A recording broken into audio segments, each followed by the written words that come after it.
Dr. Sujit Paul is the Group CEO of Zota Healthcare, which runs the Dava India chain of medical stores. They're exclusively into generics and are on a mission to educate the Indian masses about the power of generic medicines. Come, let us learn more from Sujit.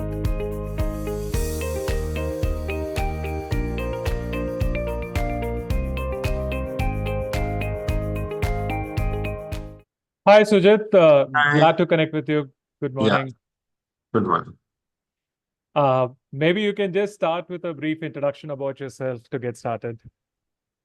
Sure. I think I have started my career almost 25 years ago from now.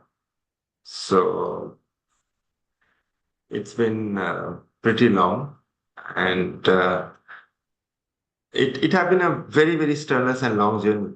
But whatever I kind of did from the onset of my career, it have always been for a specific purpose. And that is one thing that I have, always kind of, kept it in mind. And that is, what kept me driving, and that is what keep me driving now. So whatever I do for a very strong purpose, and wherever I find that purpose is missing, I kind of refrain from doing that. Cool. And could you talk a little bit about how you came into this business of Zota and Dava India? Well, I have been into retail for many long years. In fact, it's more than decades that I have been in retail, and specifically pharma healthcare retail. So I have been with the number one pharmacy chain in the country. I have been with Columbia Share, with the number one organization that this country have, etc., etc. So Dava India have been into this generic platform and been in the line of healthcare pharmacy for a long time. I can see that India really needs high quality, affordable medicines, and there is where I stepped into Dava India because there is where we can do lots to make the common man healthy and to save a substantial amount of cost. So with that, I kind of entered Dava India. Interesting. And there are two group companies, as I understand. One is the Zota Healthcare, and the other is the Dava India retail Zota stores. Healthcare is the company, and Dava India is the brand. Correct. Could you talk a little bit about, what are generic medicine stores? What is the generic medicine business all about? The India have close to around 19.5 lakh pharmacies all across the country. Out of that 19.5 lakh pharmacies, close to around say roughly 15,000 is organized retail chain pharmacies. So there's a huge gap. But India is primarily moved by branded medicines now, and that's been for quite long. Generic medicines are nothing but the molecule of the similar. So, for example, if someone have a fever, and if they are taking a specific branded medicine, then the similar molecule of paracetamol in dosage of 500 or 650 or 1,000 is the generic version of it. So, generic medicine is nothing but the molecule combination of that same drug. And how large is this overall generic medicine business in India? Is it like 10%, 50%, 1%? See, the penetration of generic medicine is very low as we speak in India. But if you see overseas, the penetrations are quite large. The overseas, there's a substantial move, because in overseas the physicians write by the name of generic medicines or molecules. But in India, primarily physicians write by the brand names. Hence, the penetration is slow, but it's time that people are realizing that across the world, if people are using generic medicines, India should also adopt the same. Wow, I mean, I can relate my own experience. When I go to the medicine shop, I tell him that doctor ne specifically bola hai, yehi wala brand, सही बात है. hai. हाँ. And the shopkeeper has told me a few times that boss, this is not a very reputed brand. इनका shop यहीं पे है, market के पीछे ही है, ये डॉक्टर को कमीशन मिलता है इसलिए आपको ये लिखवाया है. But somehow, I just trust the doctor more than I trust the medical store, So, and so I always insist on, the brand which the doctor has written. But what you're saying is, I should not be doing that, as long as there is a approved we as kind educated Indians, we should understand and learn that, look, we are all educated. We can read English. We can read our local languages. So we know that, it's the same, the similar molecules. So, if a doctor writes a particular brand, what should the consumer do? He should figure out the generic medicine name, or The he should. consumer should first tell that physician, please write the molecule alongside of this. Okay. That's the first thing. The most important thing, ideally, what the MCI is saying is that the doctor should write only molecules. But Wow. that's what the MCI guideline says for the last 4 5 years.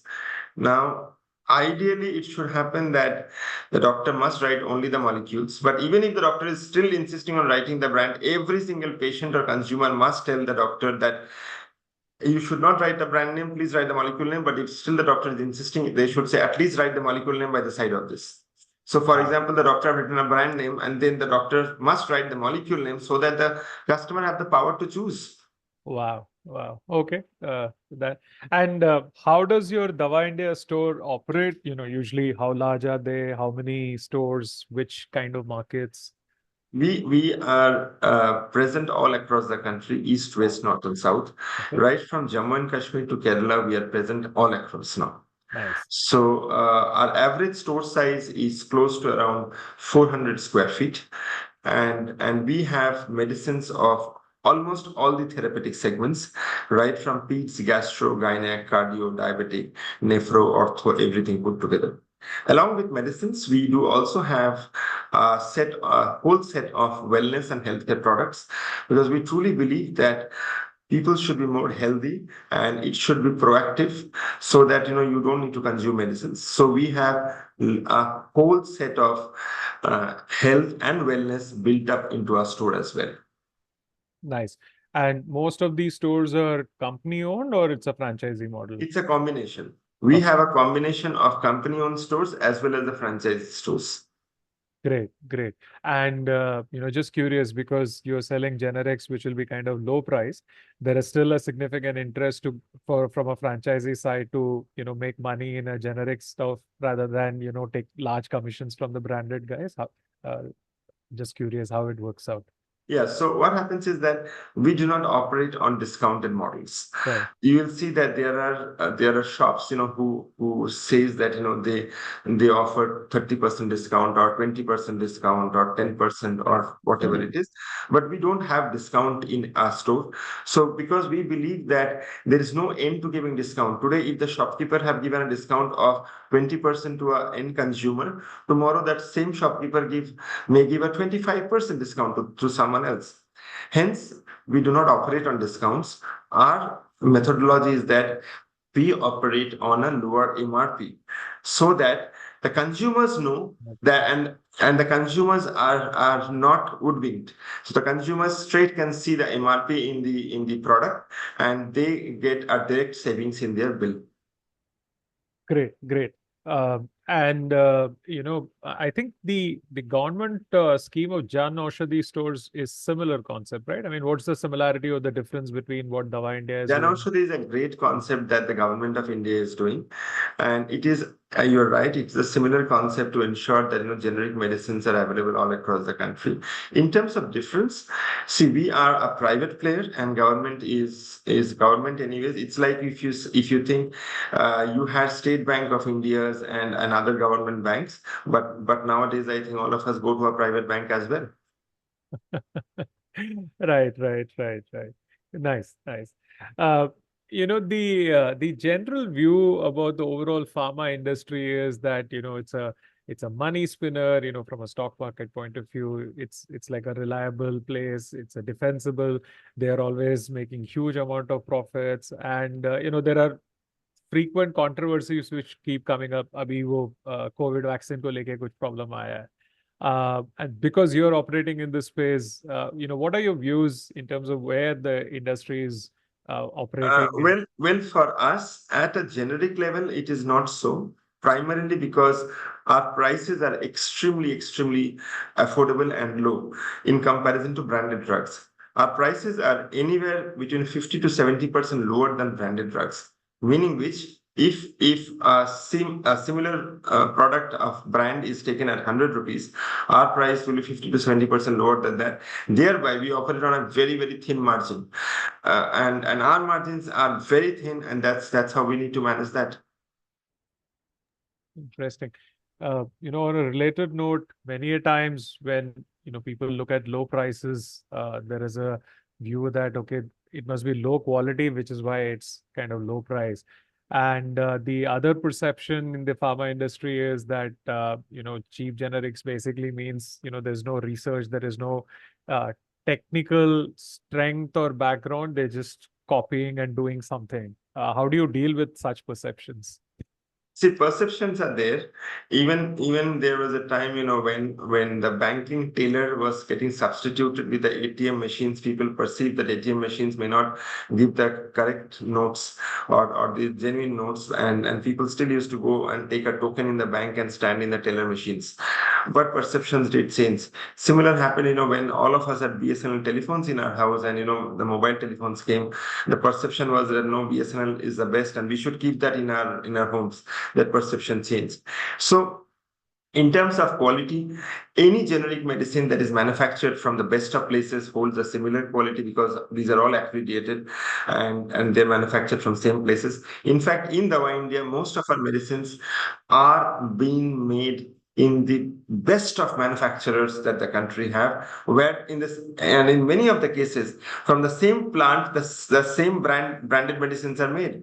So in the back of the medicine, you can see that manufacturer's name very clearly written. So if you take a branded medicine, the similar manufacturer is written, and if you take davaindia medicine, the same manufacturer is written.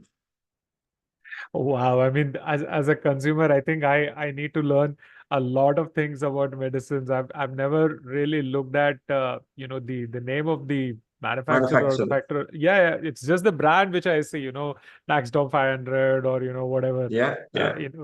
that kind of stuff. So interesting, interesting.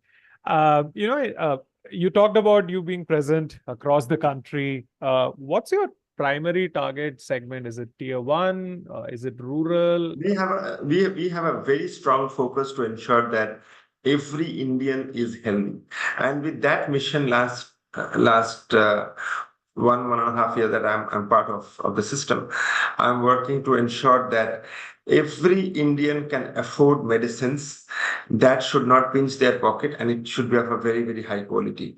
Because it's a pain to see that when someone in the village, or someone similar cannot afford expensive medicines, and they are cutting the drugs, and taking, or they're skipping the drugs because they cannot afford. It's really painful to see those things. So we have only one mission, that every Indian must have affordable Dava India medicine in their pocket, so that they know that it is costing less, and at the same point of time it is a very high quality drug. So with that, we are present in urban and rural both. Is it like a 50-50 split or you are As more? of now, we are equally present in urban and rural India. And do you see any big differences in the consumer trends in, rural versus urban, or it's the same? Almost similar. In fact, post COVID, the knowledge of generic medicine have increased quite a lot. Oh, really? That's Yeah. interesting. Because people have started with people 2 years, 1.5 years were more in home, and they use the data and Googling much more. So they have now understood that, oh God, why should I spend so much amount of money in branded medicine? Interesting. So, you consider your larger competition to be the branded medicines or the other Jan Aushadhi stores? I don't know if anyone else is, doing like a structured, organized business in generics like you As I are. speak, other than Janoshruti, I'm not too sure if anyone else is doing the kind of business that we are doing in the country across east, west, north, and south. The market size is so huge that you're not in a competition, because your objective should be that every Indian should have high quality medicines which are very, very affordable to them. Imagine that if someone is a diabetic patient and they have to spend close to 3,000-4,000 rupees in medicine every single month, or someone cardiac patient who have to spend say 5,000 rupees every single month. If that person is getting 20,000 rupees salary, then by spending 5,000 rupees, by paying the rent, by paying children's school fees, from where will they get money?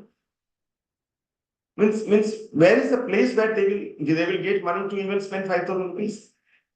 Now after seeing us, I find that there are so many people who are getting interested in rolling out generic chain of pharmacies, which is good. But the point is that imagine what dent we have done to those people across the countries for so many years. We have done means there is huge dent that have been done. Means now when people speak to me and they say, Dr. Sujit, we would like to open a generic chain of pharmacy. Or we have a chain of pharmacy, we would like to get into generics. I ask them that if you were running pharmacy for so many years, why did you not rolled out generic? Imagine what pain you have given to those patients who could not afford, just because you wanted to earn more profits. Very noble thoughts, and it's very painful, when you see these things in the market. I see your passion kind of coming out in the discussion. That's great, and as I said, very, very noble thoughts. I understand that as a business, you're also encouraging entrepreneurs through an incubation program. Would love to know a little more about that.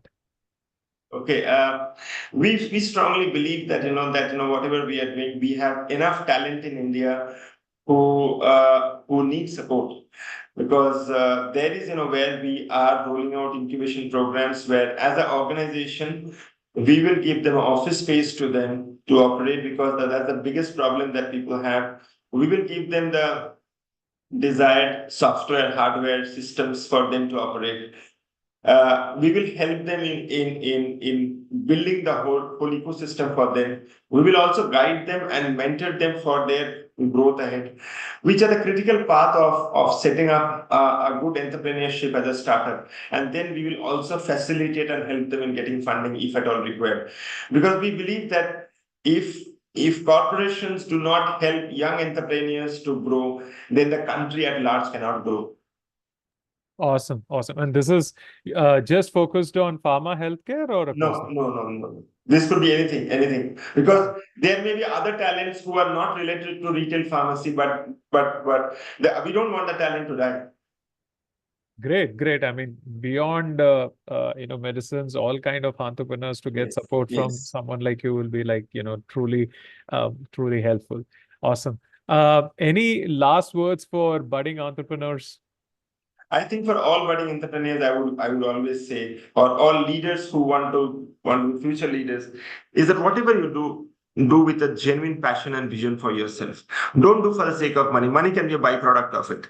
But if you're truly passionate, if you know that why you're doing it, I'm sure that you would definitely reach up to the scale. Even if you don't reach up to the desired scale, then you would at least know that you are coming close to what you want to do, but do with a purpose. Great. Thank you so much for your time. Really appreciate it. Thank you so much. I enjoyed Ramakrishnan speaking to you as well. I wish you a great day ahead. Thank you. Thank you. That brings us to the end of this episode. Hope you learned something useful about generic medicines. I, for one, am sure to ask my doctor for the name of the specific molecule in my next visit. Do share your feedback on this episode, and please do follow me to stay updated about the next episodes and other activities. Thank you. Bye-bye.